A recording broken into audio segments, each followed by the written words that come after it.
In this session, we're going to go over the basics of how to use our interactive Python notebook. So we're going to talk about how to input text. We're going to talk about how to send code to the Python REPL, the read, eval, print loop, the Python interpreter. So first thing you want to do when looking at this is you're going to open this up in your own Google Colab account. So the settings may be different. So one thing you might want to do is go ahead and set it up like you like. For example, I like a dark background. So you can go up in here into the settings and set the theme. So you can set it to dark, light, adaptive. You could even change the font size. Default editor key bindings, you could change this to Vim key bindings if you know what that is. So I'd go ahead and set this up like you like it. One thing, this is going to allow us to write Python code. Of course, this is going to be Python 3 in here. When we'll see that when we get down into the actual code. Now, what this is, so this is the output. Now, to actually edit this, you can go ahead and double click, and you're going to see here's where you can input text, and then this is what it's ultimately going to look like. The formatting, the way we're going to input text here is in a format called Markdown, right? So now what Markdown is basically an easy way to write HTML. So for example, here I have, if you want to make something bold. So in HTML, you would use this bold tag right here, and it would make it bold. But what we can do in Markdown is we can just put to there right there, and this is going to show up bold here. So there we go, simply. So it's just a nice and easy way of writing HTML. If we want to do, like I said, if we want it italic, we can simply put one star around it. So basically you'll get to know these commands, and then it becomes very quick to write. One thing here is you can see I have a backslash. This escapes these, so it doesn't it actually doesn't bold them. If I get rid of that escape it's going to start trying to mark up the text. So that's why I have a backslash there, so it doesn't bold anything. This is a link. So again, this is just a little bit of notation to get used to, but if you want to put in a link, you just use this notation right here, and I have a link to a good cheat sheet that will get you up and running in Markdown. So now the other thing is, of course, as I mentioned, you can just write HTML. So if you're familiar with HTML and you're saying, okay, well, I want to use HTML here, then you can just throw in italic tag like that, and now this is italic. So you can still write HTML here. One of the neat things, I always encourage students to learn a bit of Markdown, and this is actually how I write most of, even if I write academic papers, I'll do it in sort of a Markdown format like this, because you can export this. The Markdown here is being exported to HTML, but you can, not here, but if you learn Markdown and you have the right software on your computer, you can export this to PDF, you can export it to Microsoft Word. So the really neat thing about learning Markdown is you write whatever you're writing in Markdown, and then you decide, do I want to export it to HTML, do I want to export it to PDF, Word, and so forth. So that I find to be very useful. What you also, a big part about using these notebooks is you can share, right? So you have a share button up here. When you write interesting code, when you do interesting analyses in the notebook here, you can go ahead and share it. You can put it, you can link to it online, share it with people, and so forth. So that's a really powerful benefit of writing Python code in this fashion. You want people to be able to see what you do, and this being able to share it will allow them to see it. Just a note, we're going to talk about Python packages more fully. Remember, you can add on Python as a general purpose programming language. We talked about this last session, but you can add on packages to make it a really good environment for statistical and mathematical computing. A lot of those packages are already pre-installed here, right? So in this Google Colab. So a really nice thing about using the Google Colab is we don't have to start adding in packages. It's already here. So so I just wanted you to know that this is sort of a configured Python environment. Now, I hesitate to say this, but I want you to know that this Google Colab is running in it's a Linux server in a virtual machine, right? So the idea here is every once in a while we are going to interact. Well, let me say very infrequently we're going to interact with the Linux machine under this. So it's kind of just good to know that this is in a Linux machine.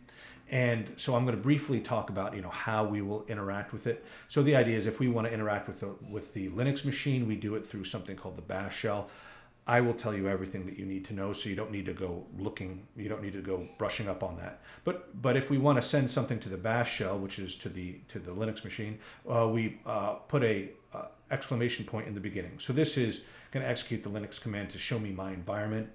So what we can see here is in our environment we already have CUDNN. This is a neural network library for CUDA, right? And again, the really nice thing is if you want to start running neural networks on TensorFlow and PyTorch and so forth, you don't have to do any of the CUDA configuration, the CUDA neural network and so forth. So it's all done here. So the CUDA package version and so forth. So all this is nicely configured for you. But if we wanted to say, okay, well, let's look at what's in our working directory, we can just add in commands here. If we want to say what's print my working directory, where am I on this virtual machine? I'm in a directory called content. If I want to see what day it is today, I could show this on Monday, January 4th. I could even show a calendar. These are all just bash commands. So this shows me my calendar for the month.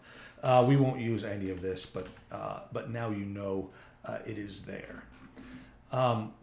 For example, here I just show that, if I wanted to see what version of Python I'm using, I could show my environment and then search for Python. This just searches for it. So the idea is it'll show anything that has Python in it. So this is where Python is located on my system. This shows the executable Python 3. Good. So the only thing we will need, the only reason I'm telling you that, the only thing that you will absolutely need is to every once in a while later install a package. So when you see this is telling bash to execute the pip program. This is the Python package manager, and using pip install this Python library, this Python package. So that's the only thing we'll need to do. So, but now let's we're using this to interact with Python. So if we want to interact with actual Python, we don't prepend with anything. So if I just put 1 + 2, that's going to send it down to this Python process running on the virtual machine, and it's going to return 3. So we can interact with Python, print hello. And of course, if I just define the variable x to be equal to 5 and the variable y equal to 3, then I can use x and y in later cells. So the idea is in lower cells, as long as I have executed these, this is the read eval print loop process, the Python process underlying this knows what x and y is later, right? We can remove x and y if we would like, but the idea here is you can define variables and then use them later. So so what you should do now is try this and get to know the read eval, the Python process a little bit. I have some basic arithmetic operations here: add, subtract, multiply, divide, exponent. So what you can do is go ahead and add a code cell. What you should probably do at this point is add a code cell and try, let's say 7 divided by 10. And you should get, we get a float here, 0.7. So try interacting with the Python process. And we should also try is adding a little bit of text. So go ahead and you can add a text cell just like that, and say, a text cell, and then you can mark it up a little bit, text cell. So get to know Jupyter Notebooks a little bit and see it's happening. Right now, if I want to sort of get out of this, I can just hit escape and then it'll render the text cell. Of course, what you can do is move these cells up and down a little bit. I won't go through all of this, but at this point, what I would do if I were you is get to know a little bit of the functionality, see what you can do in each cell, copy cells, move them up, move them down. Also, what you might want to do is look at some of the functionality here, where I can choose runtime and I can run all cells above this point. Well, I can run all cells. I can run all cells above this point. I can just run selected cells, run all cells after this point. This means send it to the interpreter, either Python or Bash if I have the exclamation point in that particular cell.